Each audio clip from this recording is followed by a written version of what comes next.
Hello everyone, welcome to the physics class. Uh, so we are going with the chapter magnetic effects of current, and we already had two lectures of this chapter. And in the first lecture we have discussed about magnetic fields and how it is linked with the current, and we also discussed about the introductory experiment, that is Oersted experiment, which was the pioneer experiment of this field of physics. Okay, and later on we discussed about Biot-Savart law, right? And we have also applied this Biot-Savart law for few cases. Okay, and I hope that you have already practiced those derivations, because these derivations are very much important. Okay, because in the questions in the question it will be mentioned, or it is mentioned most of the time, that you use this law, Biot-Savart law or that law. So they will actually instruct you to follow what law should be used. So you cannot do according to you. Like you will get more laws in this chapter. Like today we are going to discuss Ampere's circuital law. So this is another law which will be used to find the magnitude of the magnetic field. Okay, so if I summarize the thing what we have done till now, the thing is that if we have a closed circuit, right, if we have a closed circuit, then the current will flow, and around that circuit, around that closed path or wire in the vicinity of the circuit, a magnetic field will be generated, right? And we learned that the magnetic field is not random, it follows particular formula as well as in a particular direction. Okay, so for direction we used what? We used right hand thumb rule.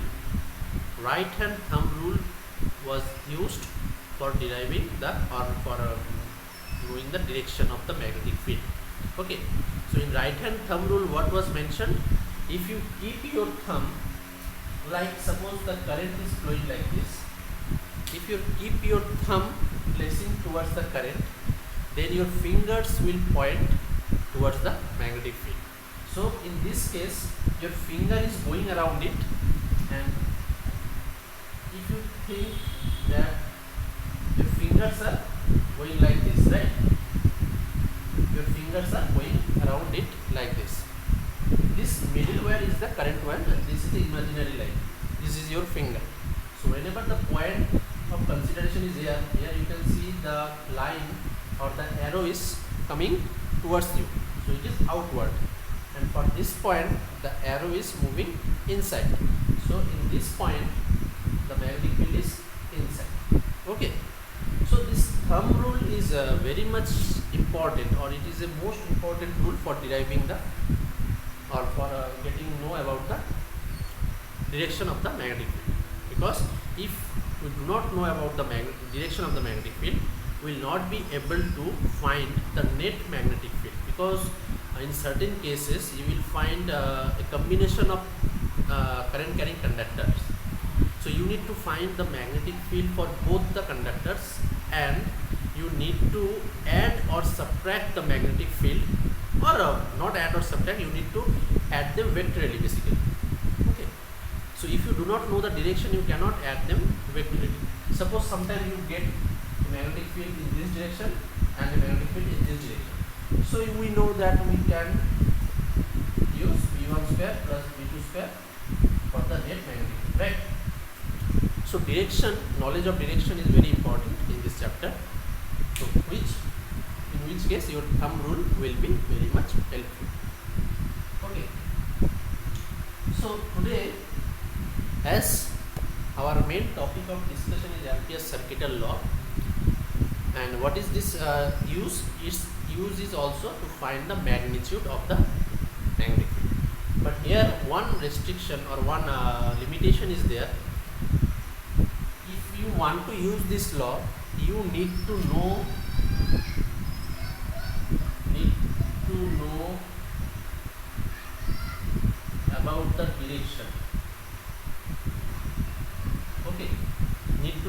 the direction of the magnetic field B. So this knowledge is important if we want to use Ampere circuital law. Okay.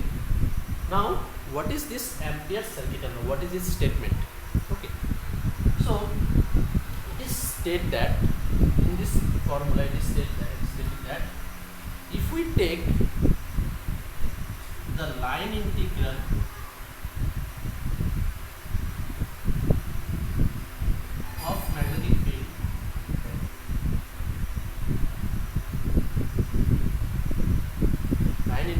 of magnetic field around a closed path. Okay, now what is this term? First understand this term, line integral of a magnetic field around a closed path. So suppose this is a current carrying wire. Okay, you want to find a magnetic field somewhere there. You need to imagine a closed path. In Gauss law, you have imagined a closed surface, right? Here you have to imagine a closed path. Path means one dimensional. So suppose I am imagining a closed path like this, a circular path. Okay. So the line integral of magnetic fields mean you need to do the dot product of the magnetic field with the line element and integrate it over the whole closed path. This is actually line integral of the magnetic field around a closed path. Understood or not? Okay. So see, we know about dl, right? So if we imagine a dl over here, so dl will be in the tangential direction. Okay. And B is obviously B will have a direction. So if we take the dot product of B and dl, and then if we integrate this term over the full path, over the closed path, then this term actually tells you about the line integral of the magnetic field around a closed path. Okay.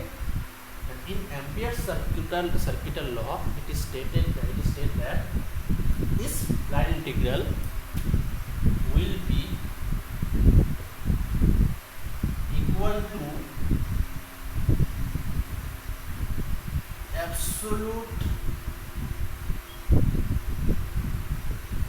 permeability times the current threading the closed path. Understood? So it is said that this line integral is actually equal to absolute permeability times. We know about permeability, right? It is a magnetic property mu, or in free space it is mu 0. So it is stated that this closed integral is mu 0 times the current threading the loop. Okay, the current which is threading the loop means which is going through the loop. That current times the mu 0. So this is the mathematical form of your Ampere's circuital law. Okay. Is this equation or is this law very much clear to you? Okay, this statement as well as the mathematical form is very important. I am repeating once again. It is stated that the line integral of the magnetic field around a closed path. So line integral means B dot dl. Because it is line integral of magnetic field is B. So line integral means that vector dot dl. So it is line integral of magnetic field dot dl, and around the closed path. So we have to take a closed integration of this integral, right? It is said that it is equal to permeability times the current threading the loop. So suppose I am taking vacuum as a medium. So mu 0 times I. I is what? I is the current through the loop. Okay, everyone? Okay.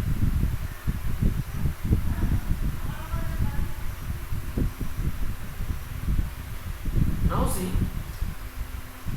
suppose you are having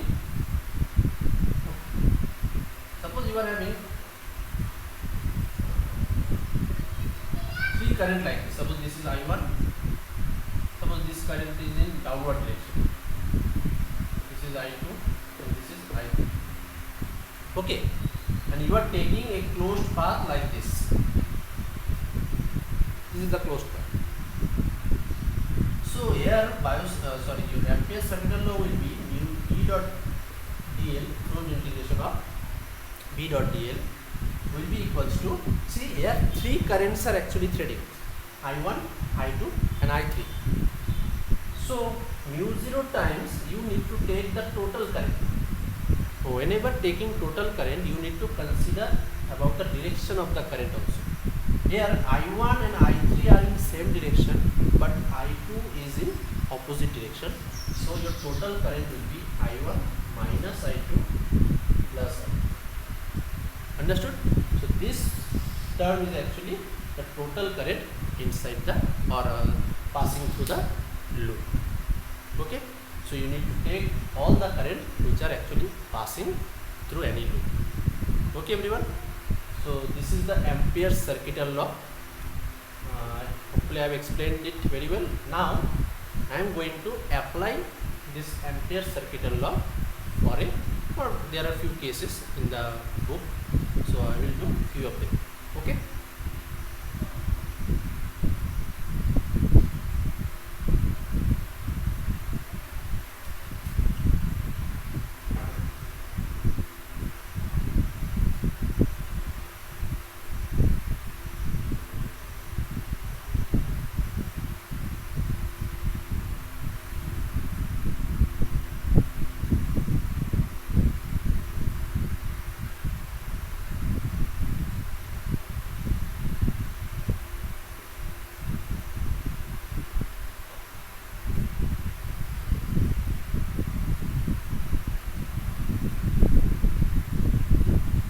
Infinite straight wire, okay, at a perpendicular distance r. Okay, so now I am going to apply this Ampere's circuital law for a case where you have a infinite wire. Okay, suppose the current is like this in the upward direction, and at a perpendicular distance, suppose the distance of the point is r, where is the point P, and you are asked to find the magnetic field at this particular point. Okay everyone, understood or not? So before applying our Ampere's circuital law, as I have told you, we need to take a closed path. So let us take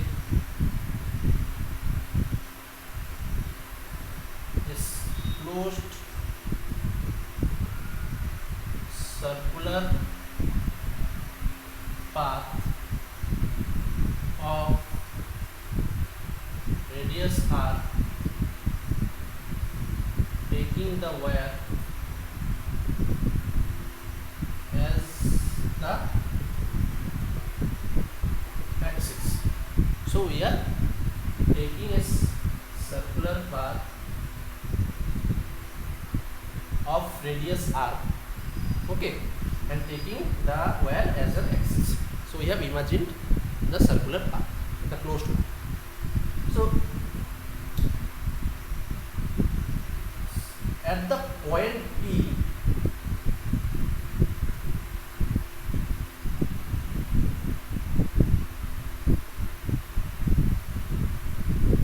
the magnetic field is inward. So as I have already told you, we need to know about the direction of the magnetic field from the beginning. So here, if you think right hand thumb rule, so see at the point P, your fingers are actually going inside.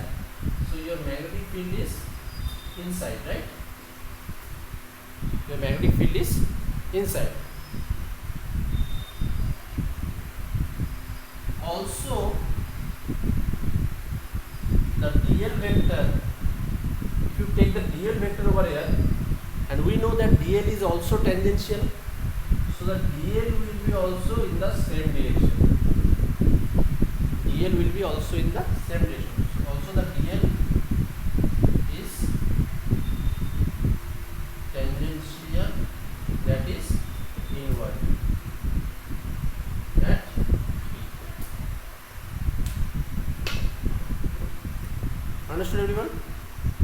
So these assumptions are important. So what we have done, we have imagined a closed circular path of radius r, keeping the wire at the axis. Okay. Now at the point P, we know by applying the right hand thumb rule, the magnetic field is inward. Okay, tangentially inward. And also the dl vector is tangential, it is also inward, which makes both of them in the same direction. Okay, so if this part is easy, if this part is clear to you, then the rest is very easy. Rest mathematical part is very easy. Okay, so let us go to our mathematical form of Ampere's circuital.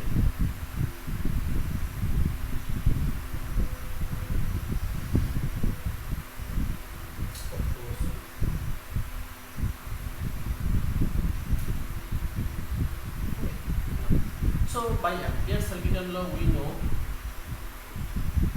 B dot dl is how much?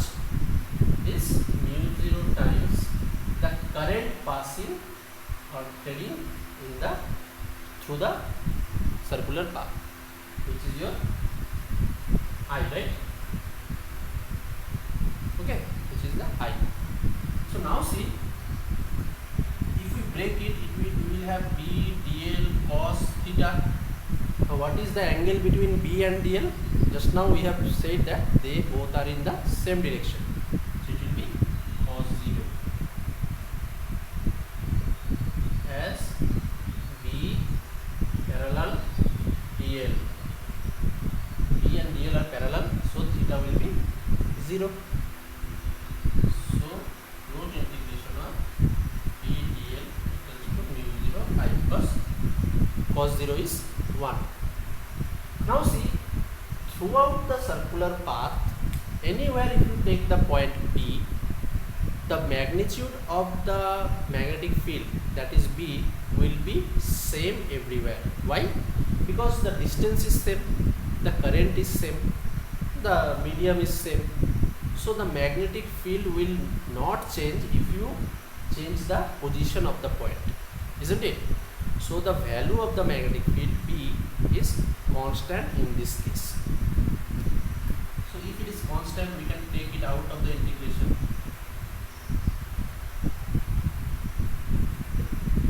Okay. Now what will be the integration or closed integration of dl? In the previous day lecture also we have found the closed integration of dl will be the circumference, right? And the circumference is 2 pi r.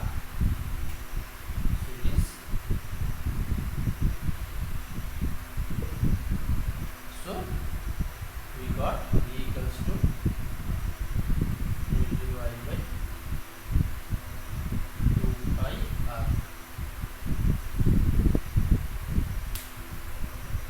Okay everyone? Understood or not? Is this part okay? Clear na? So this is the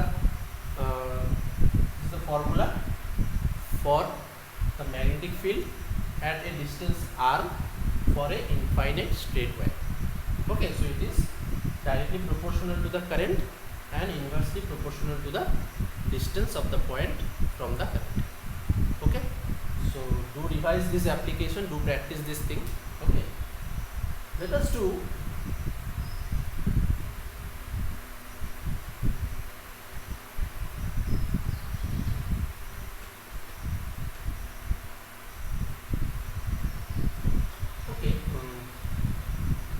show you one numerical today. Okay, one numerical I am going to show you today.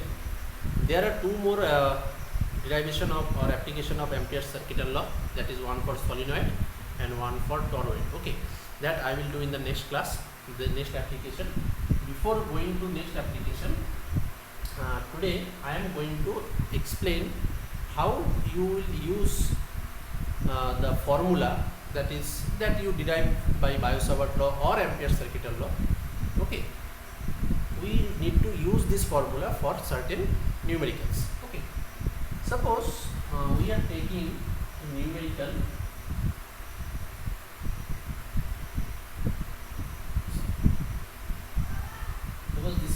semicircle.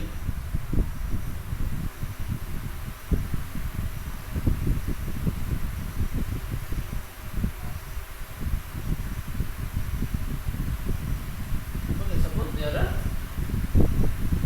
two circles. This is a system of wires. So current is flowing like this. Okay, understood everyone? And you are asked excuse me, and you are asked to find the magnetic field at this point. Okay. Okay everyone? So you are asked to find the magnetic field at this point. Now suppose the radius of the inner circle is R1 and of the outer circle is R2. Clear or not? Okay.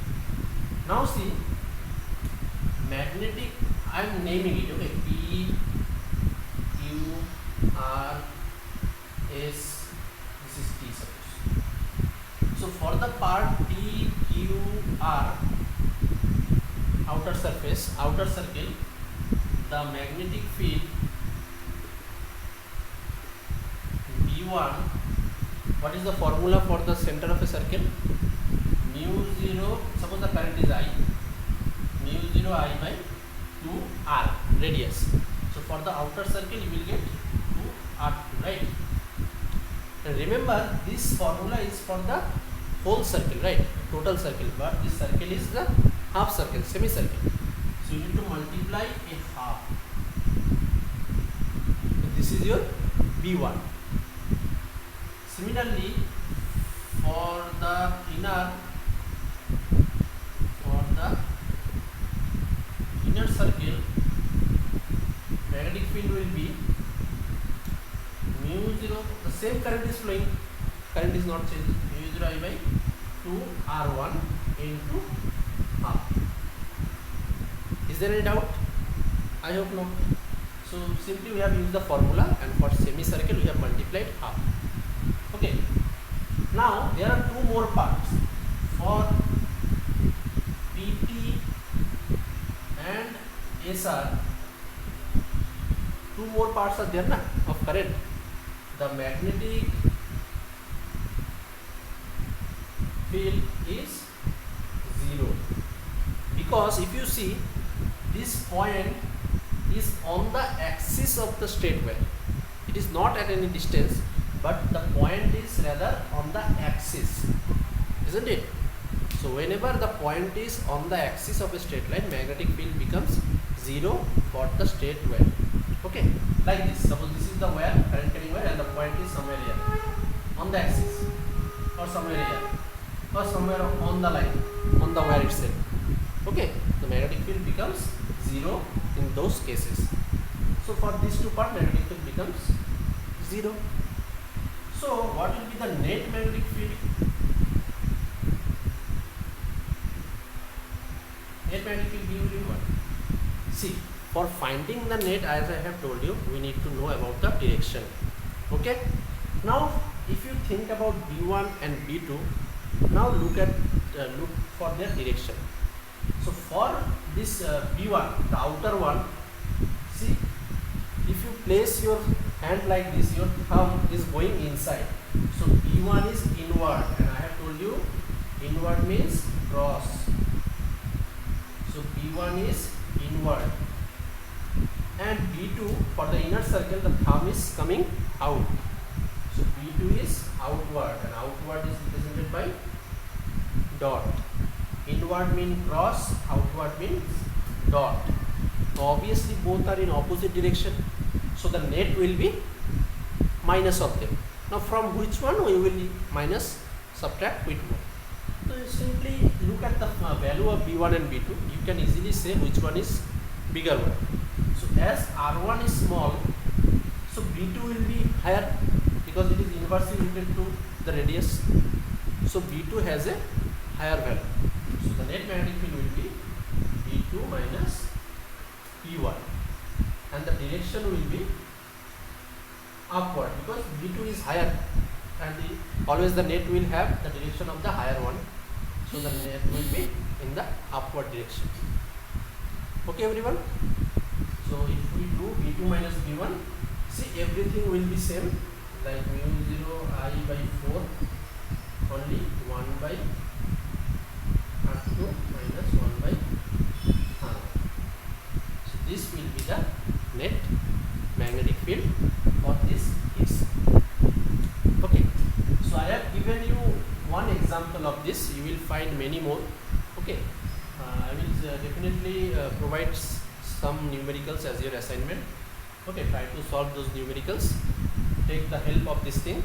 Okay, so just remember, for a circular thing, if the circle is a whole circle, then you will use the formula mu 0 by 2r, and if the circle is a partial one, you need to multiply the part, how much part it is. If it is half, then half. If it is 3/4, then 3/4. If it is 1/4, then 1/4. You need to multiply the part of the circle. Okay, then you will get the formula for B. Okay everyone, understood? So this is all for today's class. So we are actually we are almost done with the syllabus of your periodic test 1. In the next class we will do the application of Ampere circuital law. 2 more applications are there. With that derivation, or with that proof or application, we will end our syllabus of periodic test 1. Okay, and we will solve few numericals also in this regard. Okay, so that is all for today. Thank you. Stay home, stay safe.